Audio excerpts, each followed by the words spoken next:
Hello, and welcome to a different angle on the dining room because we're going to do something a little different today. Yes, it's camera and gear related, but it's not cameras or gear. It's what's in this box. Now, if you're a real photographer, then you know all about what's in this box and you can just move along. But if you're like me and have only come to using cameras recently, mainly for YouTube, I learned about this from Sara Dietschy, rhymes with peachy. It was like the scales fell from my eyes. Well, of course, photographers have this kind of equipment, and I should have, but I didn't know about it because not a photographer. What's in this box? A C stand. And let me unbox it and show you what's in here. So what was in the box was a big bag because C-stands, being the Swiss Army knives of equipment for photographers used for all sorts of things, lighting, holding cameras, all sorts of things. It's also meant to be portable. So it comes in this big bag. The links will be below. I got this off of Amazon. Now I just have to figure out how to open the bag. Here is the main stanchion, the main component of the C-stand. By the way, the reason it's called a C-stand is because of this. It kind of looks like a C, maybe a little bit. But this is the base. See, these will fold out so you can have a good base. So if you put the base on the ground, you take this part out. Got a handy little grip, rubberized thing here. And this drops down into the base. So now I have it attached to the base with the C-stands. You can see this has a little bit of a spring load to it. And it has this common, so it's relatively stable, but not to worry. It comes with sandbags. Obviously not filled with sand. So you got your sandbags that you can fill with sand, and then you put over the base to give it more stability. Now comes the fun part, and this is the reason I got the C-stand. I did a video, it'll be linked below, about the K&F concept tripod that has the flip over top, but it has a lot of limitations, including that the arm that comes out isn't very long. Well, here, so it comes with multiple knobs. This particular knob is the one I'm looking for because, as you can see, this one, I will unscrew this so I can drop this down on here like so and then tighten it back. So now I have this, and also it comes with clips, for like if you're running wires along. Mainly real photographers, unlike me, use these for light stands primarily. But the reason I bought it was to be an overhead camera mount. Now there is a little 1/4-inch thing here. I also got some additional little converter things. We'll discover this is too big. I need one of these little guys. See, one of these little guys fits in there quite nicely. But now I need some way to attach this to the pole. And here's where I have another one of these. Okay, this part will go to almost 8 feet.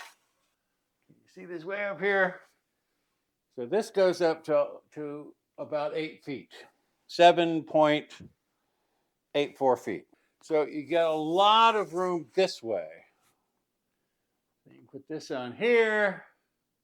It's almost infinitely variable. And again, The standalone, this standalone is fairly heavy and will therefore keep a lot of things. And then of course the C-stand down at the bottom, when you have it splayed out, like in the picture, gives it a fair amount of support. And again, you have the option for sandbags that you can put across the things at the bottom. By the way, if you have a lot of weight you're going to put on this end of the cross beam, well, you can hang sandbags back here to keep it from flipping forward. And according to the instructions, it's compatible with strobe lights, reflectors, soft boxes, umbrellas. But of course, I bought it to hold a camera, and apparently I did not buy. Oh, wait. Here we go. I want the camera to point down. We're going to put this on this away.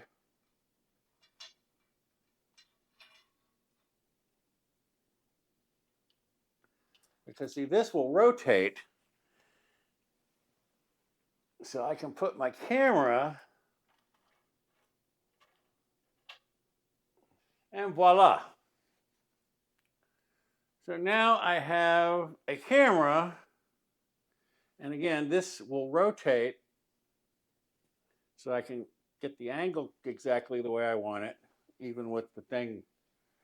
And I don't have any sandbags on at all. This is just the weight of this. Now, this is a very light camera, but you can see I have a 4-foot extension now, so I can, if I want to do top-down shots here on the table, for example, where I do a lot of my unboxing videos, well, I can have this on the floor. Well, this is getting a little exciting. However, another thing you can do is the 3 little legs on the C-stand. I'm flipping it around. Okay, I flipped it around where the longest leg is now. And now it is very stable. Well, I mean, it's not stable this way. But where was I? So what I have done, but what I have now is this can sit on the floor and come out over the table and shoot down. And I don't have the thumping or the jiggling, because when I would hit the table, sometimes the tripod would pick up that vibration. Well, now it'll be on the floor. So now there is still some vibration. Again, I can somewhat ameliorate this with sandbags. And I bought more sandbags. By the way, sandbags are very cheap. The hard part is getting the sand for them. Home Depot, Lowe's, they sell, it's for, using in the garden, but it also fits in sandbags. It's actually quite amazing. And by the way, it's not, you can't just, you can have multiple things. You can put light. It's got all sorts of little places where you can screw things in, and they're very versatile. Again, Sara Dietschy, rhymes with peachy, she had a video that told me about this, and I thought, well, this looks just looks like exactly what I was looking for. So I ordered one, and sure enough, this is exactly what I was looking for. Because I do not like having the tripod here with the arm bent over, because again, it has to be on the table. It makes moving things around. Whereas this, see clearly, I have a wide range where I could have the camera pointing down. And 4 feet, I mean, this is this end,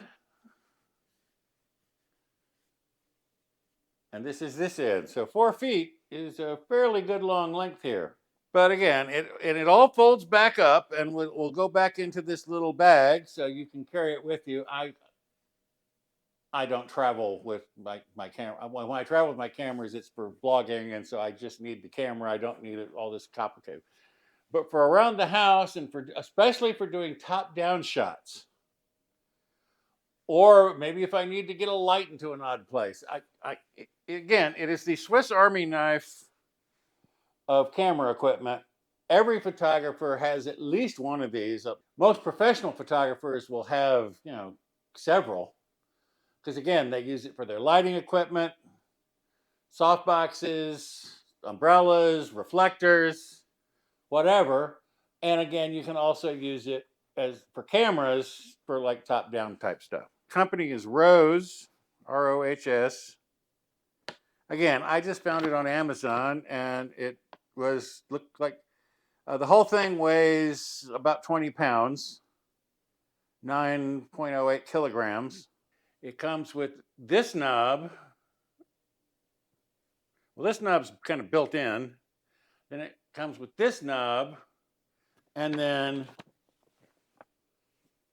3 of these. So it's quite a handy little thing. And again, with this, it comes with one sandbag, but I will link down below. On Amazon, I found a place that has where you can get multiple sandbags, relatively cheap. You want to do top-down product photography, unboxings, that kind of thing. Now, this is almost as expensive as the tripod, but it's way more versatile and flexible, and again, has all these adjustments. So, which am I going to use? I'm going to use this. I've used the K&F Concepts tripod with the fold-over arm, but that fold-over arm will only extend about this far, which is basically half of the length that this thing will extend. So again, when I use it, I'm pointing, it's sitting right here. In fact, this camera is sitting on that tripod. Again, not a lot to it. Again, I'll have all the links below. Again, this came in a set, again, with multiple clamps. So that is my new C-stand. So the next time you see me do an unboxing with a top-down camera, it will probably be this little guy, which is the ZV-1, and then I will still use my A7 IV over here as my primary camera. Right now I'm using the ZV-E10 over here. This is the C-stand. Not much of a video this week, but they can't all be gems. Thanks for stopping by. I'll see you next time. Bye-bye.